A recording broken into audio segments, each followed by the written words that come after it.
Hey guys, it's Goosebumps Completionist, and welcome back to Goose Junkies.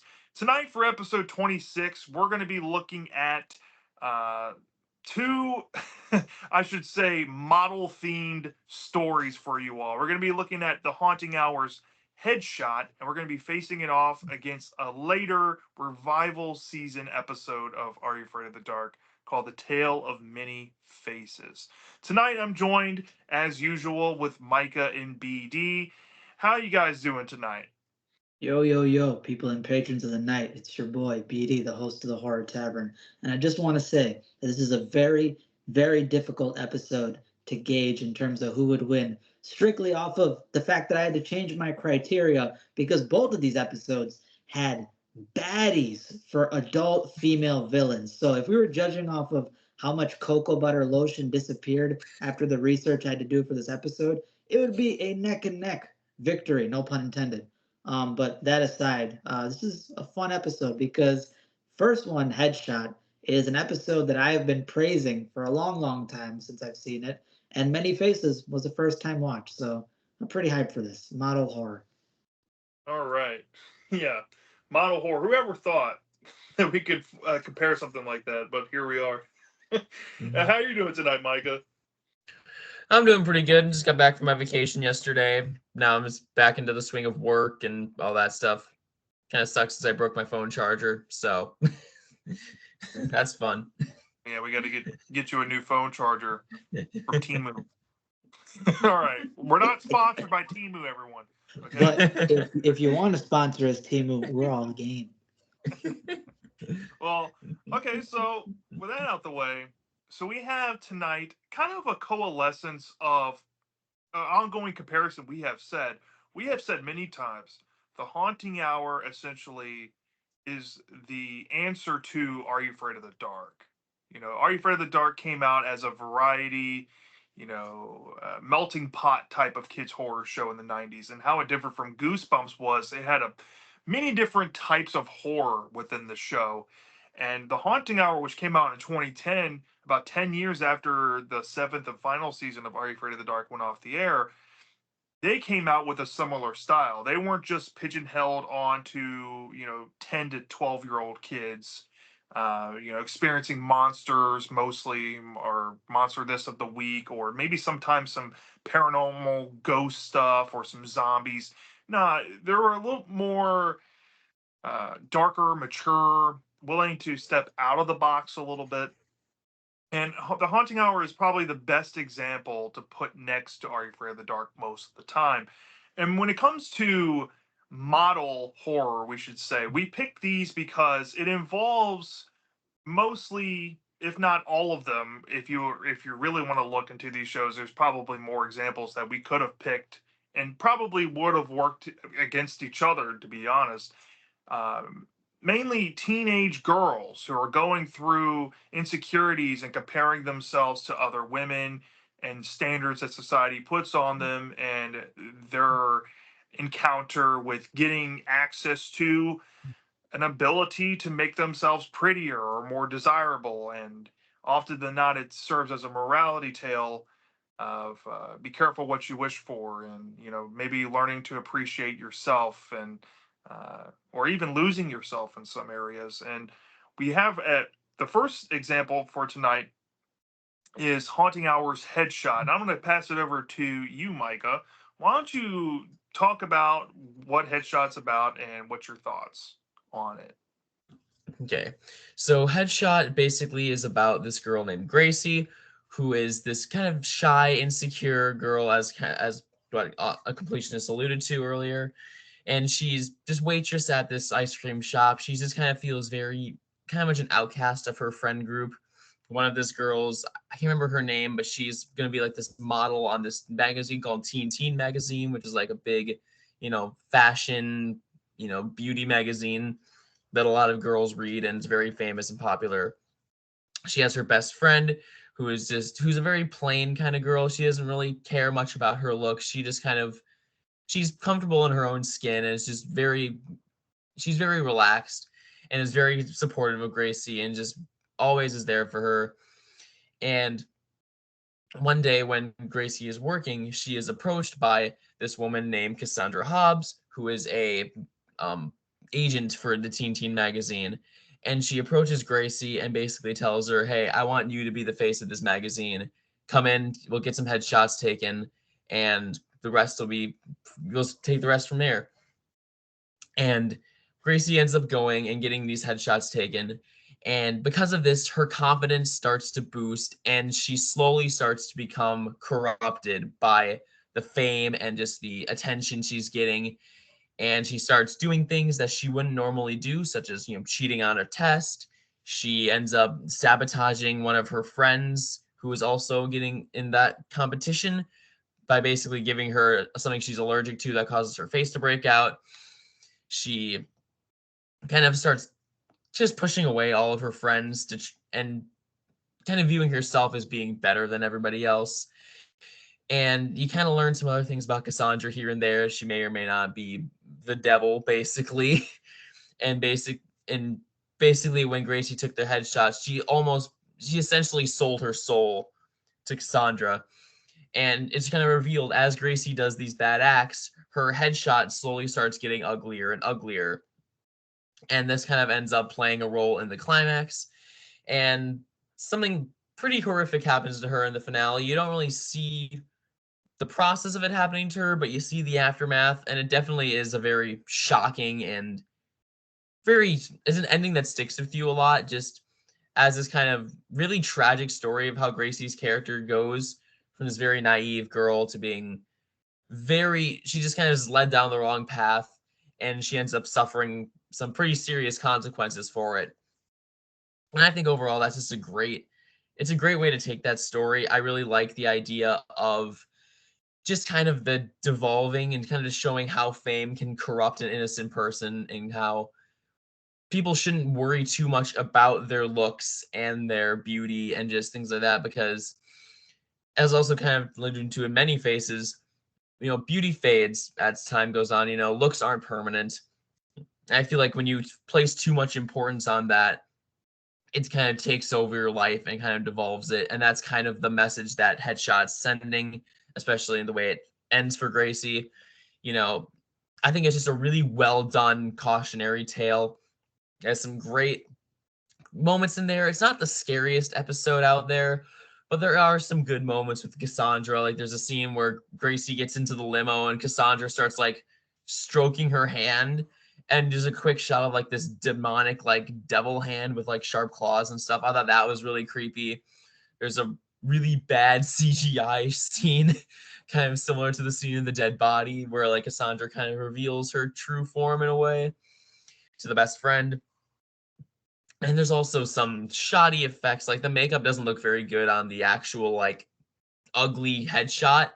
Like it looks kind of, I don't know, it looks kind of goofy. But then the final prosthetic though of what Gracie ends up looking like, that is really great.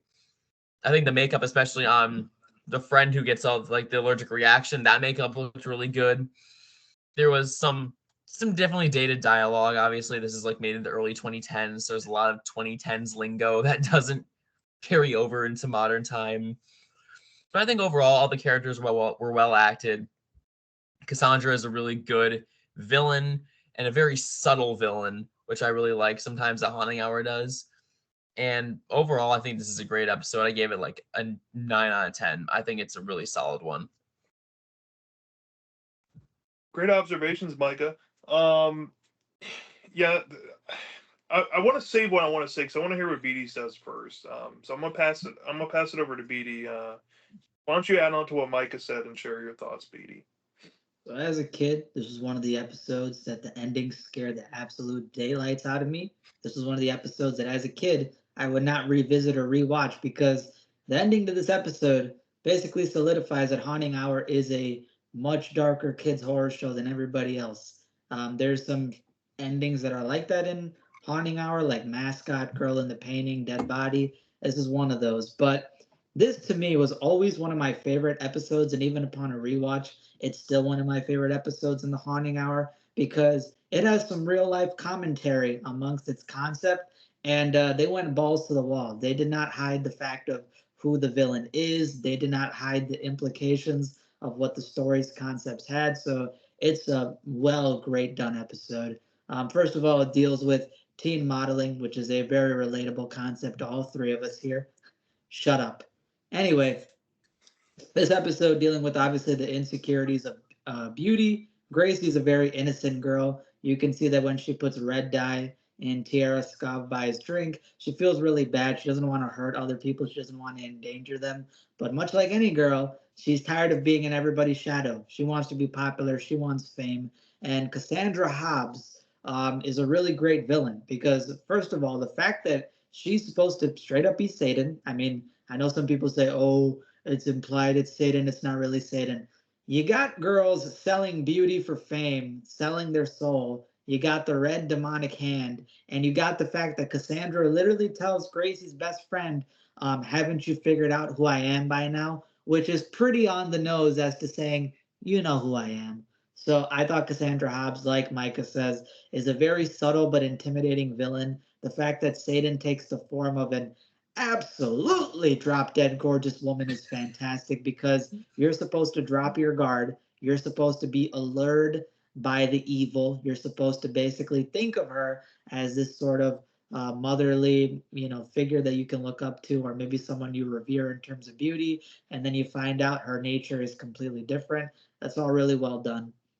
And the idea of basically the Teen magazine having a contract where as soon as you start working for Cassandra Hobbs, you get external beauty in return of you being corrupted and you losing all your internal beauty is pretty smart. That's a pretty well done concept. And the fact that her best friend, shout outs to her best friend has to confront the devil. She literally faints in fear and passes out with how scared she is of the villain. And then on top of that, even after her friend has turned into a bitch, has abandoned her best friends, has cheated on tests, has ruined relationships, and the fact that she's put in a life or death situation, one of the scariest situations she's ever been in, she still does the right thing. She still does what she believes to be the right thing for her best friend's benefit after saying that she loves her best friend, and she ends up deleting the headshots because she realizes that these pictures inside of the phone represent this growing evil, this growing malice, this corruption inside of Gracie's soul. She deletes that, hoping that this is going to free Gracie. And there's a saying, don't make deals with the devil. And here's why. Because the ending is basically, yeah, you saved her soul, you saved her internal beauty, but all that external beauty that was being provided is gone. In fact, it's going to be ripped away.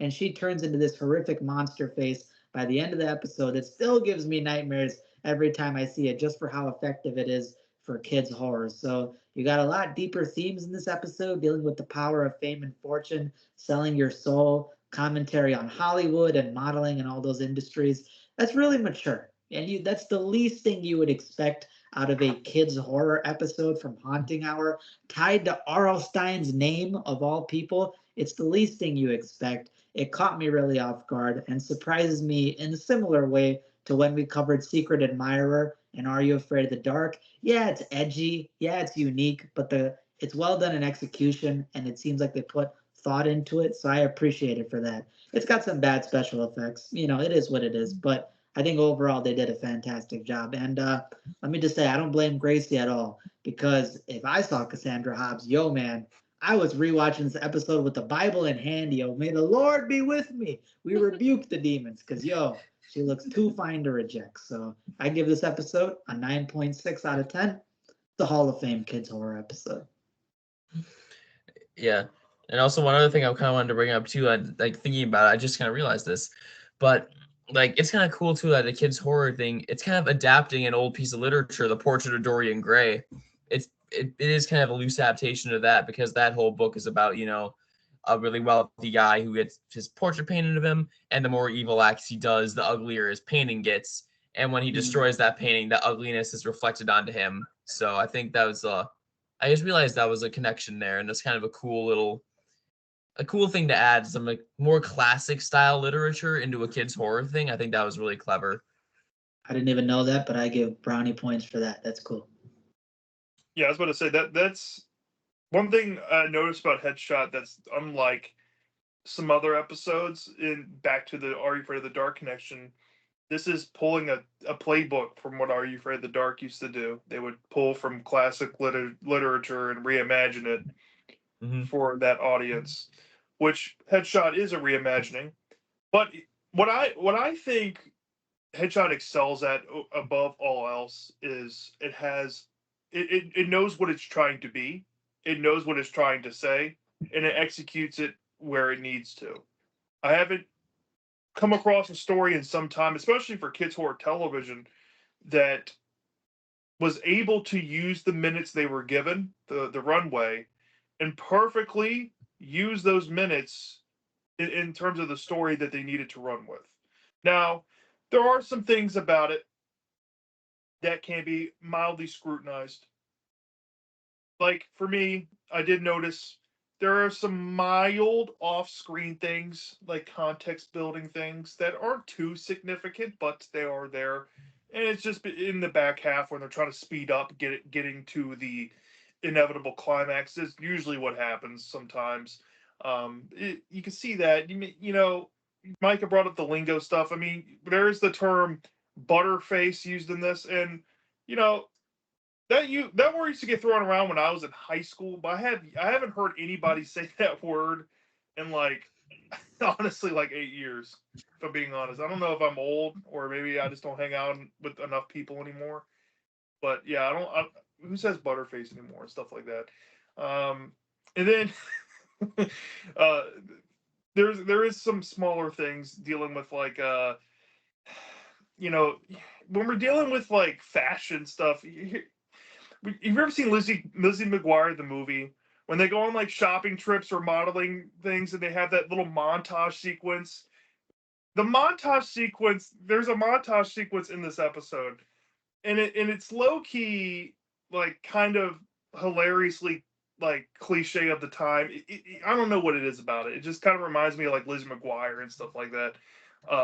But other than those like smaller things, like I said, I think the story is pretty much pitch perfect. I mean, you got Ariel Winter, fantastic. You got the chick who plays Cassandra Hobbs. Deep cut horror trivia for you all.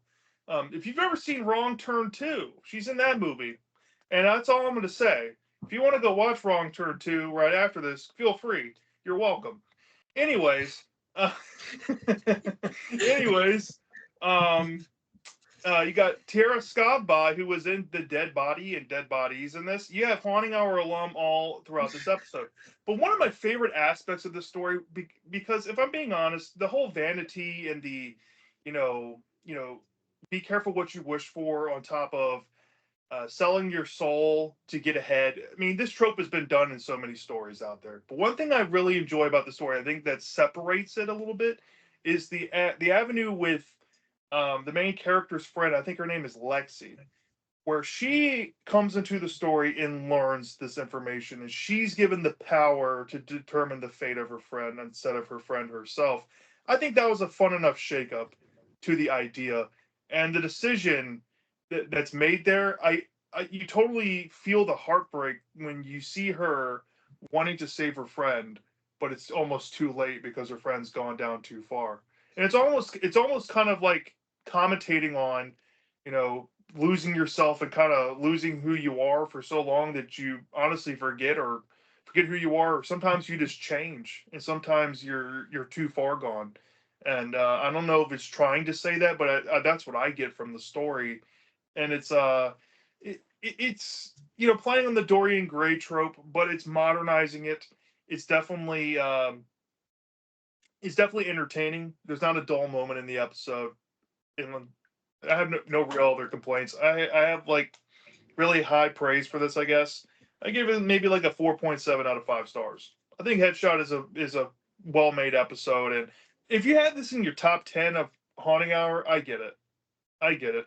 I don't know if it would be on mine personally. It might scrape 10, maybe ninth, but we'll see as I you know, actually sit down and review all the episodes over time. But yeah, I really enjoyed myself with this one. A little more than I probably used to back in the day. But yeah, this was good. All right. Anything else before we move on to Are You Afraid of the Dark? Let's give it to Spongy. I think Spongy's got some thoughts on Yeah, haunting we hour. gotta go to Spongy, of course. Let's do Spongy. Let's hear his thoughts on Headshot. Yeah. Let's hope he doesn't give us a deep dive into his modeling career. I don't want him to make us jealous. All right, let's see what Spongy has to say. All right, so his thoughts about Haunting Hour's Headshot episode goes as follows. This is a very solid episode. It has some standard stuff with its themes of beauty, but what works is that it's mostly character driven. They do a good job setting up Gracie and how she falls with them, pushing how she's always had this in her. Cassandra is a solid slash hot, keyword hot, villain with how she manipulates Gracie by again bringing out what's already inside her. I like the thing with their friend and how it falls apart but then basically breaking up, but the friend is still trying to save her. I like that the narration with how it's framed is like a rise and fall documentary. The ending is the most effective part, giving us a good shock image to end on how to show how far she's fallen. As for the negatives, it's on the nose at times, mostly early on, and her turn to being a bitch happens a bit too quickly. It's like a switch. Like things little things like that hold it back a bit, but it's one that I get further appreciation of each time I watch it, as it takes on pictures of Dorian Gray. It works pretty well. It could have been boring or weak, but it ends up being quite good in the end. Oh, and the actors like Ariel Winter previously in Fear Never Knocks, which is an amazing episode, are solid too. So yeah, I also like the fact that he brought up the fact that it's like a documentary because there are. I didn't notice it, but it is very similar to those sort of fame documentaries you see on celebrities, like the downfall of them. Britney Spears probably got a documentary similar to this, for all I know. Yeah, I was gonna say. I forgot to mention this. I also really like kids horror stories that feature the fall from grace, where you see good people turning bad, and seeing how that affects them. Like stuff like Son of Slappy, or there's a couple of other handfuls that I can't think off the top of my head, but like stuff like that, I get a weird kick out of because it's fun, kind of watching how good people draw out the bad qualities within them and then try to help themselves. But in this case, Gracie's so far gone, it's her friend trying to help her, which I think is a cool shakeup, like I said. But I don't know, something about that is always intriguing to me. I don't know what it is. Another Um, fall from grace one is the Tale of the Dark music, which is pretty yeah, infamous. yeah, that's another Yep. one. Yeah, a good one. Yeah, we should definitely find something to face off against that at some point. Oh, wow. Hmm. We'll Definitely. find something. All right. With that being said, let's move on to Are You Afraid of the Dark with the Tale of Many Faces. And BD, you said that this was a first time watch for you. What? Why don't you tell us about the episode and what you thought about it? So the Tale of Many Faces is a first watch for me. It is in the revival season, the last two seasons of Are You Afraid of the Dark, which unfortunately oftentimes are very overlooked, but I've noticed that there are some hidden gems, some bangers in them, because a lot of times people don't give it the shine that it needs to. They don't watch it. And in my opinion, this is one of them. So let's talk about the plot, and then I'll sing its praises after. So this episode, Tale of Many Faces, is a similar plot line. It's about teen models. You got the main girl. She's sort of your typical cute, average-looking girl, and she wants to be a teen model. You got this very exaggerated French photographer who's doing his typical tropes where he's like, "Oh yes, yes, just like that, madame. Yes, yes, mwah, muy bien." Like, he's going all crazy over it. But as he's taking pictures of the main character, she's not really getting the right poses on. She's not really getting that it material that he's looking for. And what ends up happening is that her best friend ends up actually getting the lead role in this upcoming magazine. So the main character, she feels kind of disappointed. She's happy for her friend, and her friend is very encouraging. She's supportive towards her. So the protagonist can't feel too much jealous towards her. But at the end of the day, she feels like she's not enough. She feels like she's not beautiful enough. She feels like she's not wanted enough. And you get that sort of sense of insecurity going on. But then a woman approaches her in a very strange manner because behind basically the photo shoot, this woman approaches her and says, "Oh my God, you have the eyes of an Egyptian goddess. You have these wonderful lips. Oh my God, you should be a part of my theater play. And right away, the protagonist is sort of weirded out because nobody has ever complimented her beauty in this fashion. And funny enough, she's actually been wanting to be a part of a theater stage play for a long time and actually be the lead role. So she gets this once in a lifetime opportunity that she's very excited for, and somebody is finally recognizing her for this potential beauty. So she decides, you know what, she's going to be a part of it, and she ends up going to visit this place that's owned by a woman named Madame Visage. And in the same way of Cassandra Hobbs, the woman that plays Madame Visage in the beginning, muy bien, yo. Where are they finding these actresses, yo? Listen, Salvation Army, this ain't cutting it, bro. They went to Discovery, they went to J.C. Penney, they went to Macy's, they found some beauties, all right? So Madame Visage, she's got this theater play going on, and it is a creepy, weird place because all the girls that are a part of this theater play that work for Madame Visage, they all got these creepy masks on. Like they are these super ominous, strange, cult-looking masks. They actually remind me of Courage the Cowardly Dog when there was that one episode involving the I think Catwoman, and there was those dogs that were like her pimps or abusing her or something. She carried this strange looking mask on her face, and all these girls got a similar creepy theater mask. Um, and obviously the main character is freaked out. She thinks it's strange. They all got numbers on their robes and stuff. And eventually, when she meets Madame Visage, Madame Visage is one of the most beautiful women she's ever met. And she's got this confidence to her, this aura to her. And she says, you know what? You're the perfect person to be a part of the lead role in my theater play. So she's like, wow, this is amazing. And Madame Visage gives her this powder, this makeup powder, that she thinks will glow up her skin and really bring out her true beauty.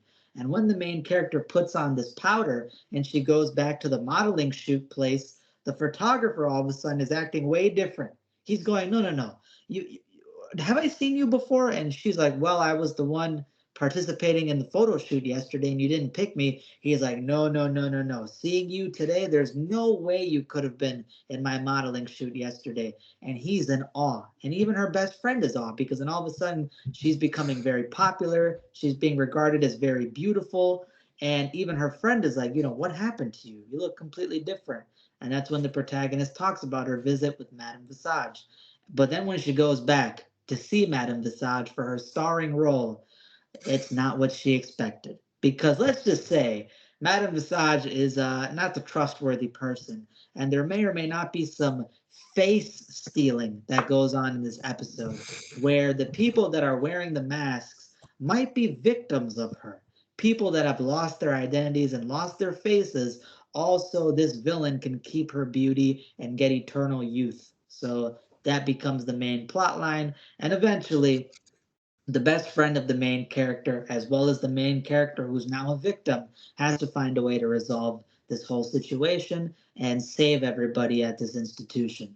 So, this episode shocked me because it had so many creepy moments in it. I mean, the scene where you see everybody wearing the masks is very cult like, very creepy. It put me a little bit on edge. I was a little bit unnerved to see that in a kid's horror show, especially Are You Afraid of the Dark, which is one of the most sometimes those episodes in Are You Afraid of the Dark are cheesy and corny. This is not one of them. You obviously have the same sort of modeling aspect that was in Haunting Hour here. This came before Haunting Hour, so this is the originator, where this teen model wants to become famous and beautiful and recognized. She feels like she's not enough, and then she gets a once in a lifetime opportunity, but she's being preyed upon. That's a very effective idea because you want to become more, you want to be better, but are you willing to sacrifice yourself? Are you willing to go the extra mile? And it ends up basically biting her back. Madame Visage is a great villain. Her magical capabilities, the way that she steals faces, and the way that she ends up actually wearing the protagonist's face. That's right. She takes away the faces of these girls. They lose all their body parts, their noses, their mouths, and they end up with these white, pupilless eyes. Like they're just these white rolled back eyes that look creepy as hell. And the fact that she takes the protagonist's face, takes her voice, and basically steals her identity is really creepy, really eerie. And what's even more well done in this episode is I thought that the acting was pretty monotone and lackluster in the episode, but the writers did something really smart. they incorporated a pretty well done plot point to make an excuse for why the people were acting a certain way. Because they described that when faces are stolen, you can't express your feelings anymore. So you eventually basically become catatonic. You give up. You lose any inspiration to show any emotion. So all these women, all these girls are basically brain dead servants. They don't want to show their emotions. They've lost their will to fight. They've obviously lost any way to communicate with their loved ones and parents. So it's a very desperate situation. And the fact that the villain is preying upon that is pretty intense. So overall, this episode I think is really well done. It's got good concepts. It's got really good execution for Are You Afraid of the Dark standards, and it unnerved me at a lot of points. Even the stuff like the Book of Punishment and that stuff is really dark in terms of its implication. But there is one giant plot hole, and that's why I give this episode only a 9 out of 10. Because I would have been more forgiving to certain plot holes in Are You Afraid of the Dark, except this one is too ridiculous that I can't ignore it. So, the way that the main character resolves this whole situation is she basically finds a way to inspire the other girls. She basically tells the other girls, why are you losing hope? Why are you listening to Madame Visage? Why are you not trying to fight back and prove your identities and try to rebel against her? And she basically motivates a rebellion. Everybody starts rebelling and they team up against Madame Visage. But there's one problem. The whole thing about losing your face means you lose the will to fight.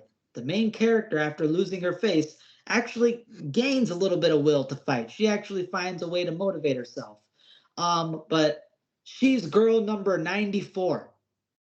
Are you telling me that all it took was one girl to do a little bit of pep talk and go, hey guys, maybe we shouldn't just give up, maybe we should rebel? It took 94 girls to get to that point. I thought there was going to be some big plot reveal. Oh, there's some secret way to beat Madame Visage. You need certain spells. You need the planets to align on a full moon. No, it's just a little bit of pep talk. 94 girls. Y'all are fodder. Y'all are trash. Y'all are weak. How did you not decide, oh, maybe we shouldn't just give up? That's a big plot point. And honestly, I would have given it a pass if it was like 7 or 8 girls in this house, because I'm like, all right, the main character is the chosen one. Oh, she's got the willpower. 94 is ridiculous. Somebody should have came up with the solution at some point. And no matter how you try to wrap around that idea, it makes no real sense. But regardless, aside from that, it's a great episode, and this one might breach my top 10. So I think this might be a top 10 Are You Afraid of the Dark episode for me. Yeah, lots of great points there, BD. I guess I'll share my thoughts, and especially going back to comparing it to the Haunting Hour episode we just talked about, the headshot, where I think this story comes to be different than Headshot is that Headshot is a story essentially about corruption within and with on the out. Well, this story is about violation, right? This is about violating your trust, violating what you hold sacred, which is your skin, your beauty, whatever. This person or this being is coming to take it from you and expose you and put you under their spell and against your will. And I think on that front, Are You Afraid of the Dark made a more intimidating story here, if we're just going on that comparison.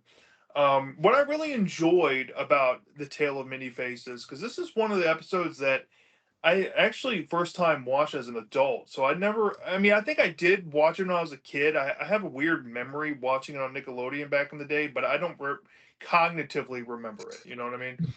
So, like, this episode I came across in recent years, and I think this is one of those hidden gems, like BD Horror said. I mean, it goes criminally overlooked, and the fact of the matter is, it was the second to last episode of the whole show for a long time, until the second revival came out in, like, what was it, 2019, 2018, something like that. So yeah, I mean, what Many Faces does well is I like the main character. I think her name is Emma, and she's not really a conventionally pretty girl compared, in the lens of the episode. But her friend, I forget her friend's name, but her friend is, and her friend gets all the attention. Or her name is Jessie. Her friend gets all the attention. she doesn't, and then she gets the opportunity, which kind of turns Jesse's ego on her head, and then she actually gets to have her own perspective in the story when she comes to Madame Visage's. So we get some dynamics in the episode. We actually get some character POV changes, which is refreshing to see in some episodes because you don't see it often. I think Madame Visage is probably top 20 Are You Afraid of the Dark villain potential, just because of the threat level and what she's shown to do in the episode. I mean, there's a scene where this girl, she comes up to her when this rebellion starts in the room, and she goes, "Begone, go to the punishment book," and just zaps it. Now, here's one of the goofiest moments I have ever seen in Are You Afraid of the Dark, bar none. Jessie, she's in the room. You know what she says? She looks at the girl getting put into the punishment book, and she says, "Man, this is starting to get bad." You just saw somebody just evaporate in thin air, and you said, "Man, this is starting to get bad." I mean, that was some of the worst line delivery I think I've ever seen in Are You Afraid of the Dark. Period. You can't unsee that if you watch it. Well, there you go. But stuff like that was freaky. The mask effects in this episode is nightmare fuel. Oh my lord. I love me some body horror. I love me some mask stories. This is what I live for. The idea that a person can wear your face like a mask and leave your face looking like whatever the hell was on that girl's face. Holy crap. This is awesome. R.L. Stein, go watch this episode and try to make a Haunted Mask 3 theme like this. Come on, just do it for us. I think it'll be awesome. Eat your heart out, Disney Plus. But yeah, there's something eerie about it. Like I've never seen a dark episode have something feel so off, and you don't know. I mean, if you've seen it, you obviously know what's going to happen. But if you first watch it, I can definitely tell you, you probably won't know what's going to happen. And when you see that one scene after Emma leaves, and she's in the room, where this girl's in the room screaming her full head off, and Madame Visage just goes in and shuts the door behind you, you're like, what are they doing to this girl in the room?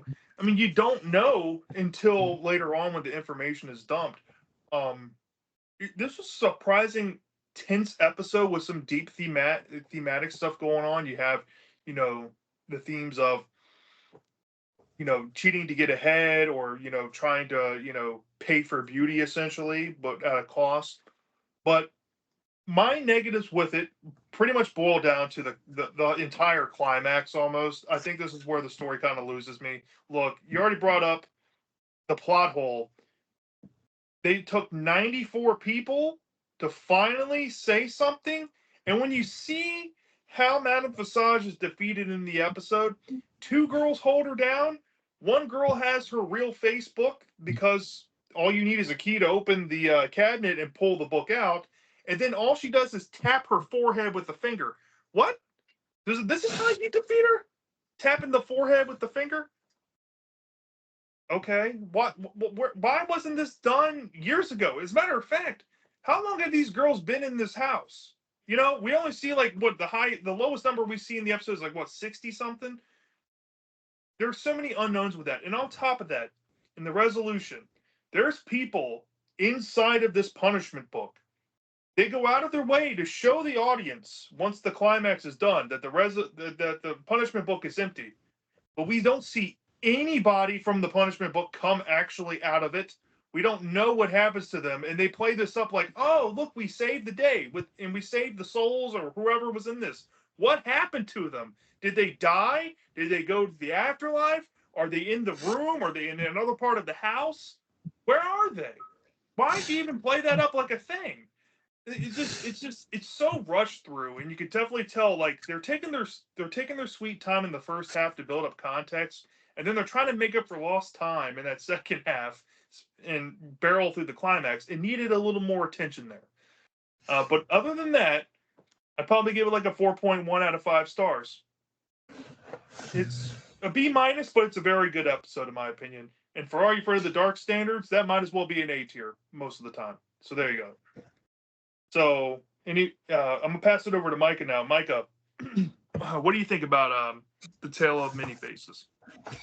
I really enjoyed this episode. I thought it was a pretty solid one overall. For Dark, Are You Afraid of the Dark is very hit or miss, mostly the latter with a lot of their episodes.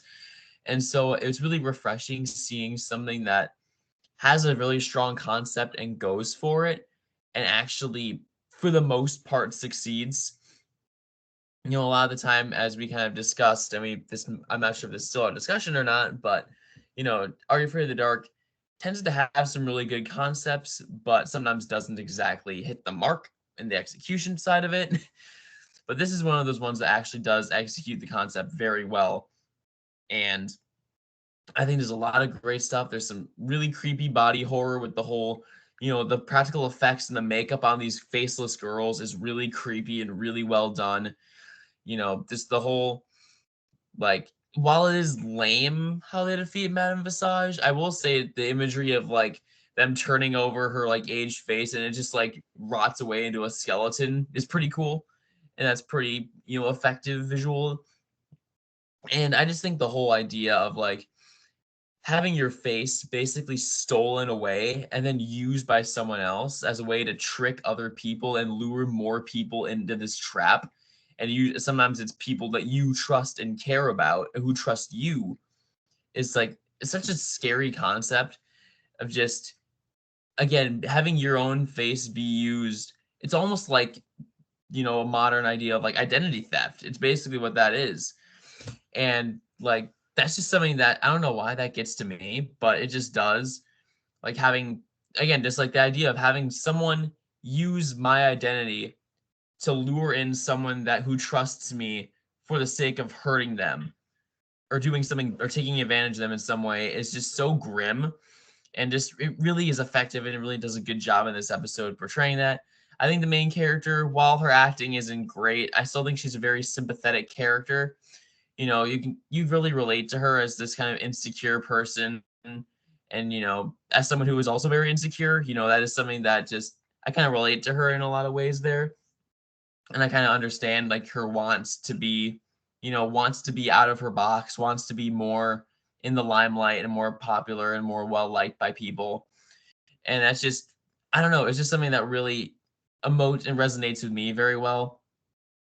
And I think Madame Visage is a great villain. She's really well acted. It's kind of funny how when she's playing the main character, she doesn't do very good. But then when she ends up playing Madame Visage, once she steals Emma's face, she actually does a very good job acting in that when she's that role. She's very over the top, very fun, and it's a very entertaining performance. And I just think it was a really solid episode overall. I mean, yeah, it has a typical kumbaya, you know, are you afraid of the dark ending that always is just like, it always just kind of leaves you wanting more, especially after coming off the heels of something like Headshot, which has a very dark and grim ending. Whenever you're doing a horror thing, you really want to have that kind of grim ending. That's what kind of hooks you into that end and makes it more memorable. A happy ending, while it can work in some things, in horror, happy endings typically do not work very well, in my opinion. So, yeah, that's my thoughts on it. Still think it's a really good episode. I gave it like probably a good 8.5 out of 10. I think it's definitely one of the better dark episodes. I love the fact that you brought up that the main character acting in Madame Visage's body was way better than her acting in her own body. Because I'm with you. I was really watching it. I'm like, why is her acting behind the mask lackluster? But then when she's playing Madame Visage, she turned into a top tier actor. I was like, that's cool for what it is. I was like, that's pretty fun. Yeah, I wanted to add the ending that you know is pretty cool even for dark standards when you see Visage kind of turn into her real form and die.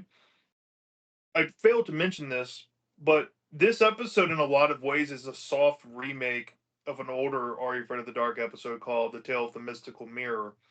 It has a lot of similarities to that about a woman finds young women, steals their beauty. Except in that story, she turns them into dogs and takes their beauty that way. But the death scene is almost quite similar, but I think Mystical Mirror is way more shocking. If you've ever seen that episode, you'll see what I'm talking about with that death. But here, it still serves the same purpose. And this is one of those, later, the revival seasons is not technically known for doing this, but it did do this quite a bit. It did borrow from older episodes and kind of like soft remade them. Like Jake the Snake, for example, that was essentially Dark Dragon Vacant Lot in another episode that came before it. So, I mean, this is another one that's, this is like Mystical Mirror. But the twist to it is different enough.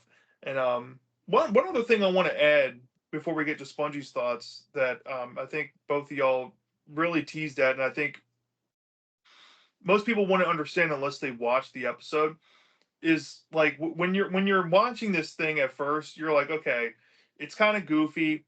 The acting, like you said, the acting of Emma isn't that good. But once you get to that point of the story where it does click on, it is like you're glued to the screen. You're like, oh my gosh, I got to see what happens next. Um, and it becomes more enthralling that way. So even if you're like the harshest of critics out there, or your make or break is like the first 5 minutes of anything you watch, stick with this episode before you make any judgments on it. You got to stick with it, and I promise you it'll get better. Um, so let's get to Spongy's thoughts, and then we'll make a verdict here of which one wins. All right. So here's Spongy's thoughts for The Tale of Many Faces. This is a pretty good one. The first half is standard, but in the latter half it kicks into gear.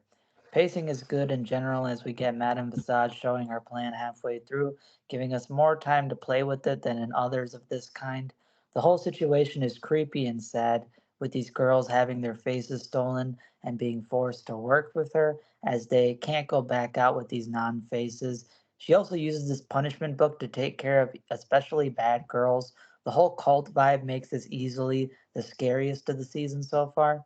They touch on the concept of identity, how if what you really look like really defines you, they beat you over the head with it, but not to a bad extent, and it's still an interesting concept. Visage is more standard early on, but everything we get later puts her on into being pretty solid. There's some logic spottiness, like how no one has noticed these missing girls or how easily she's defeated in the end. The villain defeat itself is cool, gotta be the darkest death we've seen in a while. It just needed to explain better how they couldn't do this the whole time. I get the idea, so it's not really a big enough deal to dock tons of points. It's more of a minor thing. Otherwise, it's a more solid take on beauty with a creepy, sad situation and a nice ending. Solid effects on the faces, too. A pleasant surprise given the familiar elements. A solid a step up for Vange. Side note, the actress playing Emma later got involved in a real life cult in the victim way. You can look it up, but yeah, this is another sad layer. What the F? Well, Oh my what? god. Wow. Okay, all right. That's oh yeah, okay. I'm not gonna watch this episode the same way. Well, another thing that makes me he just reminded me of is the fact that Madame Visage essentially had these girls working in a sweatshop for making clothes for her. That okay, there's some cerebral stuff out there that gets to me, but just imagine you weren't allowed to do anything but work in a sweatshop. That's just like one of my worst nightmares. So there you go. I mean, that's almost a fate worse than death. I mean, imagine. And like I said, we don't know how long these girls have been in here because the episode never cared to bother to explain. So they could be here for possibly hundreds of years working in a sweatshop with no emotions. They can't. They can't. They're brain rot zombies, and they don't know what's going on. That's just petrifying to me. So I there think you that go. was the saddest aspect of the whole episode, which was how I love the detail they put in where it's like they were explaining why they're so monotone defeated. They're like, yo, they lost their faces. They can't express emotion. So basically, they gave up on showing feelings. I'm like, that has got to be probably one of the saddest things I've ever heard in kids horror. Because when you think about it, you're like, that is messed up. And on a Nickelodeon show, that's crazy. That is pretty dark. So that brings us to the victor, right? So which one do we think win? Well, we can go first, and then we'll read Spongy's. But I'll pass it over to you, Micah. Which one do you prefer, Headshot or The Tale of Many Faces? I personally prefer Headshot. I like the whole cautionary tale aspect a bit more. I think while there is a lot of tragedy towards many faces, I think just like showing this sweet innocent girl just fall from grace and end up being severely punished due to being roped into this, basically making deal with the devil and having this, wanting this fame so bad that she ends up being willing to sacrifice so much for it, and then ends up pretty much just getting punished by the end of it by kind of just being the unfortunate victim of this evil entity. It's just very tragic to see happen.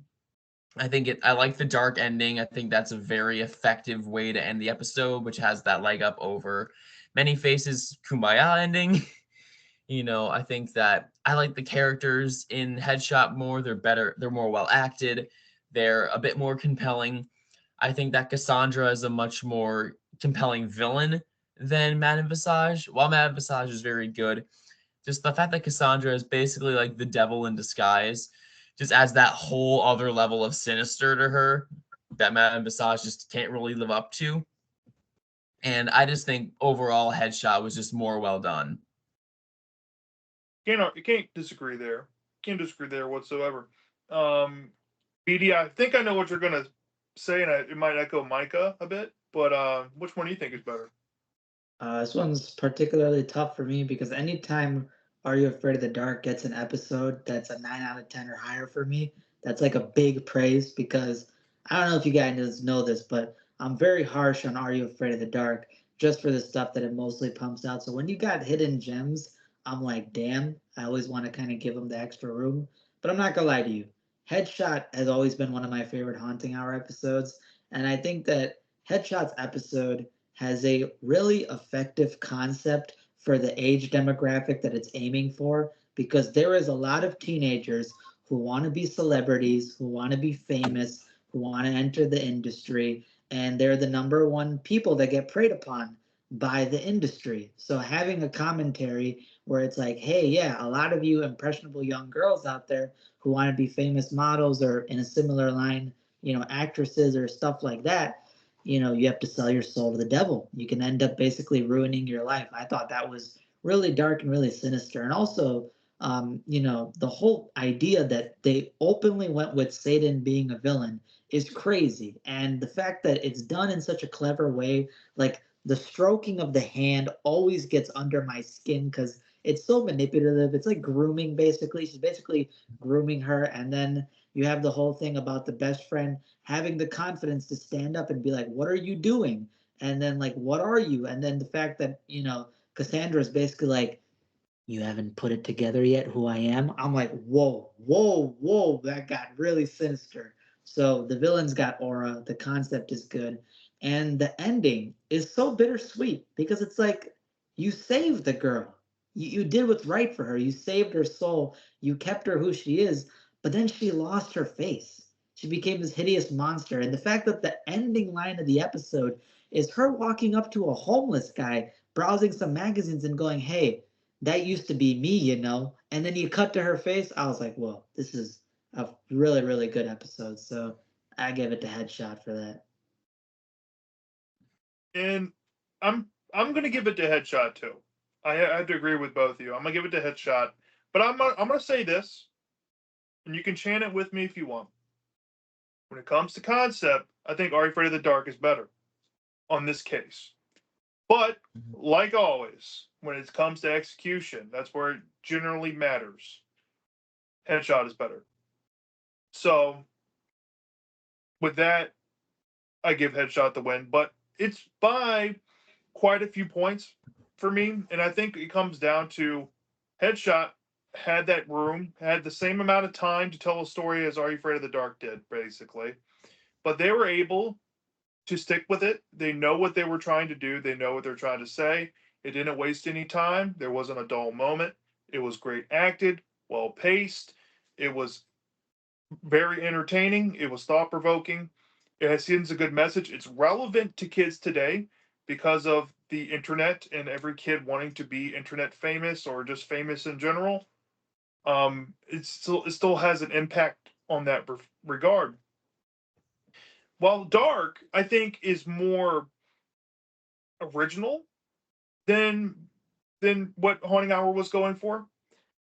It was a bit more fun and unique as well, and it definitely had like scarier moments to it. I would say, especially with the body horror stuff. For me, it all depends on what you're looking for. Like the Devil Hand is really creepy, or a lot of people don't bring this up about Headshot, but when you first meet Cassandra, you see the demon shadow on the wall as she's about to walk in the door to go take pictures. You don't really notice those details unless you sit down and pay attention. But I think Many Faces has a lot of bold swings in it, even for that show standard at the time. And there's some stuff to commend. Like I said, I think the climax is where it loses me a bit. Um, Story wise, I don't get lost with Headshot, and to me, that's what counts the most personally. That's how I weigh objectivity of quality. I generally look at execution first and foremost over anything.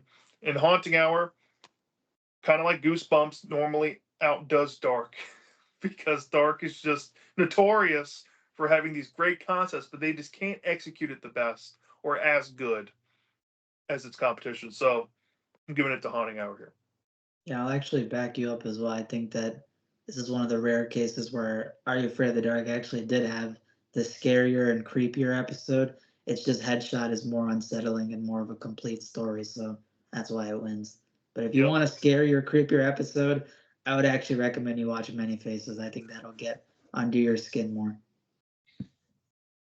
Let's get to Spongy and see what he said because I'm curious to see what he said.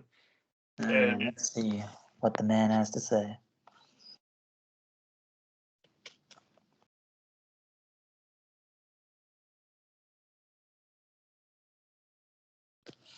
All right, so his thoughts about comparing the two. This is his idea. He says, this is a hard one. Many Faces has more horror to it, with the solid sad situation going for it.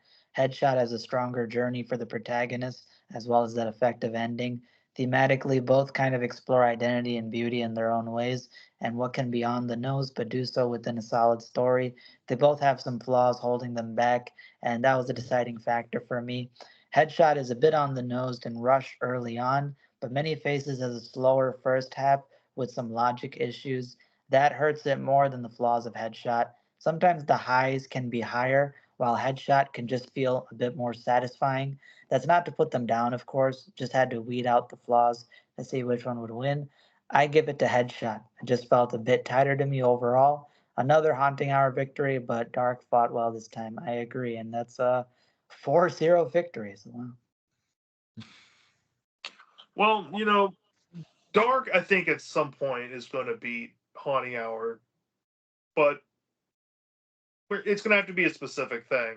I feel, and maybe sooner than later we can do it. I know it's on our list to do.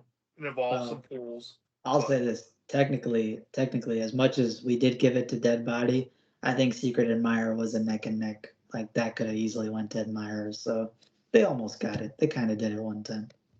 I think most of the time Dark is on the cusp of winning or could be a winner if things were just a little bit different in their execution, right? Which I think is a good segue to our discussion tonight. Um, we just want to kind of bring up the revival season specifically and kind of look back on the revival seasons in comparison to the original 5 seasons of Are You Afraid of the Dark?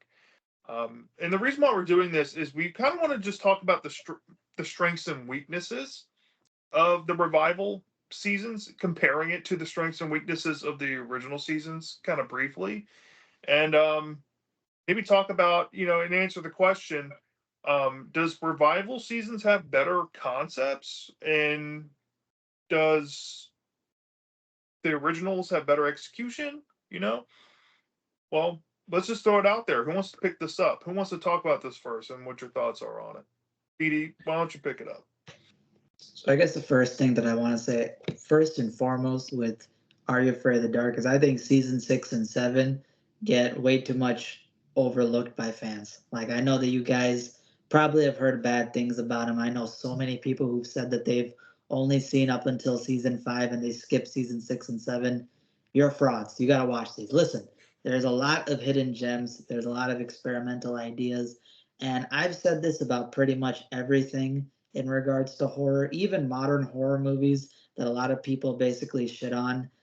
They tend to go where smoke burn, smoke is going, but they don't actually watch it. And I'm like, yo, people, watch it, form your own opinion, and then go back and discuss it with other people. Because for me, I have been very critical to Are You Afraid of the Dark compared to a lot of other people, simply because there is Haunting Hour, there's Nightmare Room, there's Goosebumps, there's all these competing brands and shows. So I think Are You Afraid of the Dark a lot of the time has a lot of mid, has a lot of boring, has a lot of bad that people forget for the absolute highs. I think the good thing about the revival season, which is what Completionist is kind of hinting towards, is that they experiment with the concepts. They try to do new stuff. And even the bad is experimental. And the one commending thing I can give about experimental concepts, even if they fumble hard, and some of these do fumble hard, is you're at least going for something and trying to be original. And that's a compliment I can give. When you're trying to go for originality, it's very tough for you to have a template as to what can be good. Because if you're going for an original idea, you have no other media that can directly correlate to how good you can measure something. If I were to write a werewolf horror story for kids, I'm immediately going to go to Werewolf of Fever Swamp. I'm immediately going to go to certain things that I know are the top of the media. But let's say Tale of the Walking Shadow from the revival season. There's nothing really you can compare to that because yeah, you got Phantom of the Auditoria from Goosebumps, you got Phantom of the Megaplex and this stuff, but Walking Shadows content is about Macbeth. It's a cursed play on Macbeth. It's different to a lot of stuff.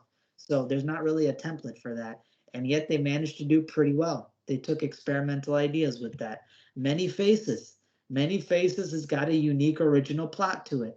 And it can be difficult to execute, but they showed that they did a great job with it. Um, and there's extremely high highs in the revival season. Vampire Town, without a doubt, is better than a lot of Goosebumps, and it is the most Goosebumps of the non Goosebumps. If you were to take something that's not Goosebumps, but it's Goosebumps at its best, it's Vampire Town. Even though it's not my favorite episode, it 100%. If you're a Goosebumps fan, Vampire Town would have been a top tier episode in the original Goosebumps show. And The Tale of the Secret Admirer is the same way I felt about Headshot. Headshot, when I'm watching Haunting Hour, I'm like, did they seriously make a concept about this? And when I'm watching Nickelodeon's Are You Afraid of the Dark, when I see Secret Admirer, I'm like, did they make a concept about this? And it was fantastic. So they executed that. The Tale of the Last Dance.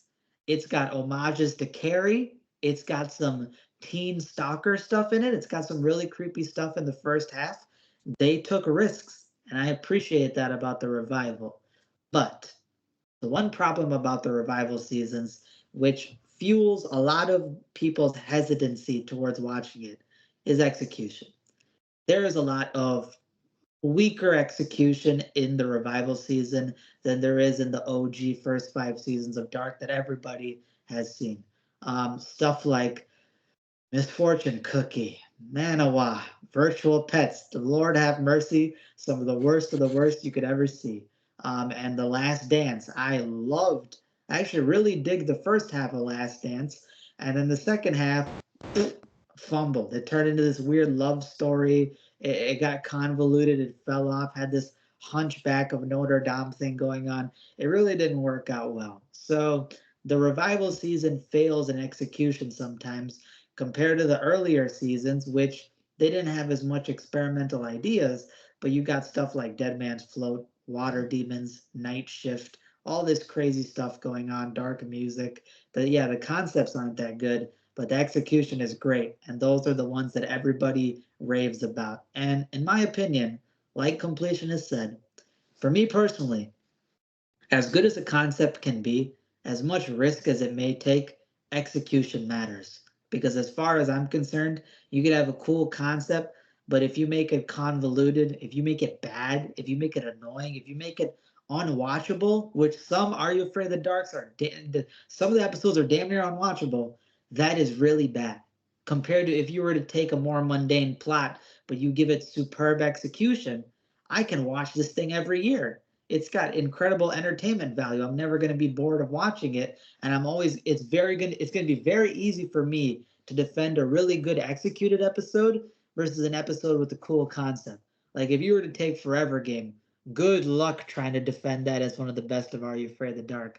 Compared to if I take Dead Man's Float, Dead Man's Float has got a basic concept, but the execution ain't nobody touching me, and ain't nobody gonna willing to mess with me on how it is. So that's how I feel about Are You Afraid of the Dark. Execution matters, but just for the creativity of the revival, go check it out.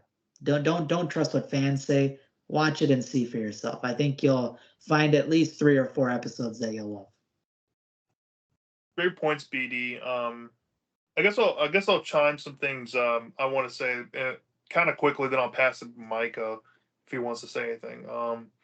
I'll say my observations about what I think the revival season does better than the OG run first. The One of the few things I think the revival era does better is that you can clearly tell that they are willing to experiment, and there's not a lot of the same feeling stories all the time.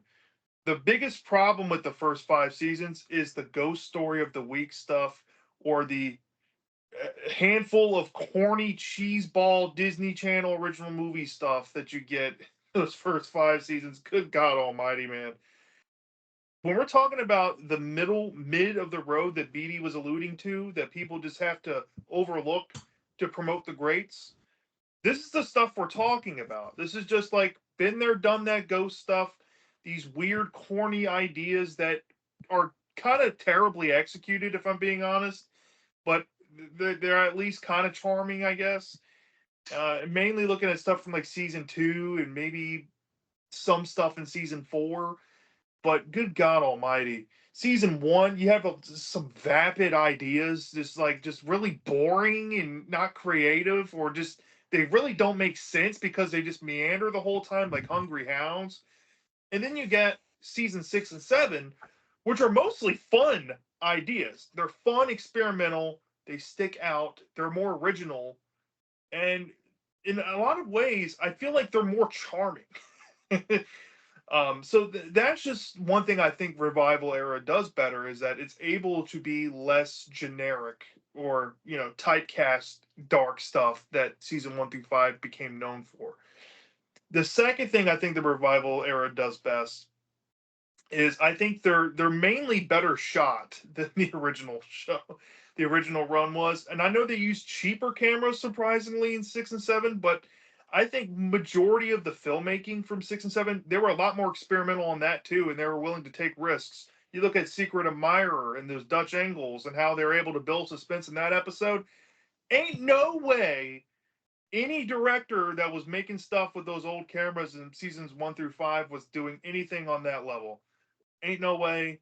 And that to me is some of the peak directing I've ever seen in the show, and that happened in season 6. So often than not, they were able to just make and present more quality there for me. And the last thing I think the revival era does better than the original run is it fixed a lot of the tonal issues, especially by this point. You worked out a lot of the kinks, like the interrupting of the Midnight Society and the monologuing and stuff like that. That was annoying in the early seasons, and it kind of lasted through like season 4 in some episodes, where the narrators constantly interrupt monologue. I mean, you can even see it in Guardian's Curse a little bit. And I forget what season that is, but that was like seasons at least 3 or 4.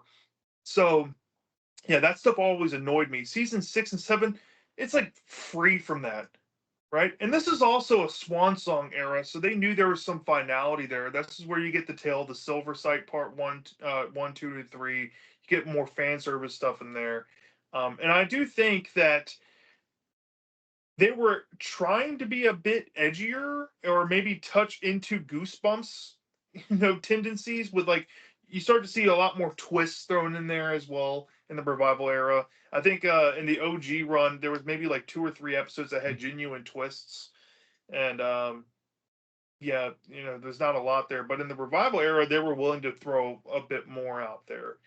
So those are things I think did better. But the OG run was clearly better on 3 things: execution, even though some were really bad, the iconic ones, the ones that became the pillars of Are You Afraid of the Dark, like Dark Music or Night Shift or Dead Man's Float, those episodes, great execution. Simple concepts most of the time, maybe some slight creativity here and there, but they work because they stay in a lane.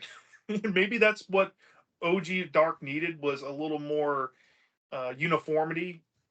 More random it got, the less coherent it usually became.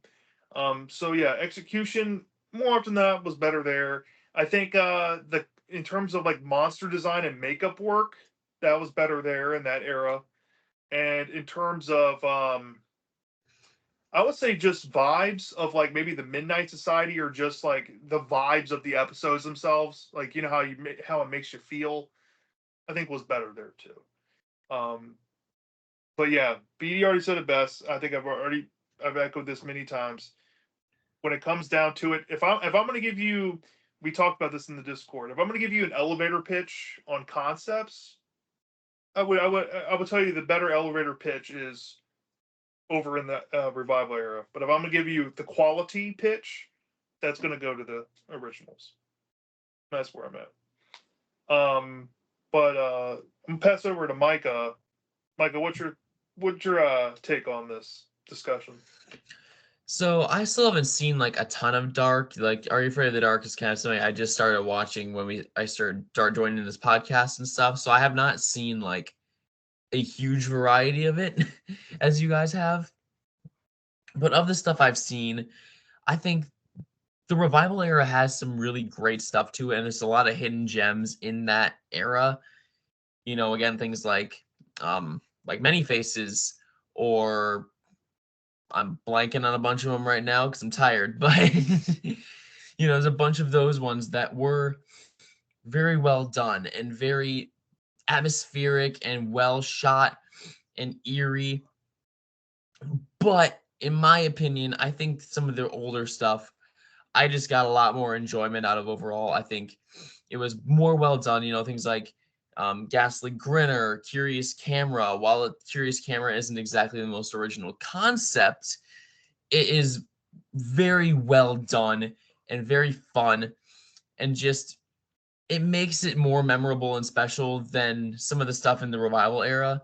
While the revival era is good, it's just not as iconic or memorable as things again like Night Shift, Curious Camera, I guess even Laughing in the Dark. Even if it's not the best of all of them, it still is an iconic episode for a reason. There's all of these things that the earlier show did better than the revival, in my opinion, even though the earlier show had some very prominent stinkers in there. But I still think overall, I prefer the earlier stuff over the revival from what I've seen so far. Okay. Um, so I think we're all on the same page, at least us three. I think Spongy has something he wrote, and then we could read off and close out there. But uh, Yeah. I think we're all in the same boat that at least in terms of execution and like I guess where quality's at, I don't think anybody out there would disagree that the OG run is better than the revival era. That's not what we're trying to say here, but I do think the revival era at least deserves more credit for taking more swings and being less of the typecast dark that season 1 through 5 became. And a lot of people, a lot of the criticisms with OG Dark is that it's ghost story of the week. It's like the same ghost story, just reskinned over and over and over again. Or it's, you got the Tale of the Dark Dragon was at least reskinned 3 times before Jake the Snake even got the fourth reskinning of it. So take that for what you will. I mean, they were known for just beating to death similar tropes over and over and over again, or the kumbaya endings, or the corny jokes, or the just random WTF stuff like the unexpected visitor stuff, or long ago Locket being cringy and decommy. There's a lot of things you can throw disses at with the OG run, but the iconicness of it and the standouts do show often more execution quality than its revival counterparts, and that we cannot disagree with. So there you go. To hear Spongy's thoughts, he said, "You're actually kind of right about the Dark Revival seasons having some creative premises. Season 6 has hardly any sad ghost stories. The closest is Walking Shadow. Season 7 does bring some of that formula back, but it applies to non ghosts, Stone Maiden, Last Dance, kinda. So even then, it's less reliant on that than previous seasons. Of course, there's still ones that are rehashes, but there seemed to be an effort to get more creative, which results in the biggest bangers. Granted, some of these creative, decent ideas go astray, which results in some of the duds. But outside of that, I appreciate the approach in these seasons. Six more so, as seven felt more standard. But that's all I got there. Stuff like Bigfoot Ridge and Vampire Town, Secret of Mire. These were like bold swings in season 6, like compared to like when people think about like the big ones from season 6 specifically. Those three are probably the ones there because Hayden Christensen is in Bigfoot Ridge, and it's the only snow episode ever in kids horror that I know of that they actually filmed in real snow. So to all the people out there saying that they couldn't film a snow episode for Goosebumps in Canada, F off. They did it in Are You Afraid of the Dark? So there you go.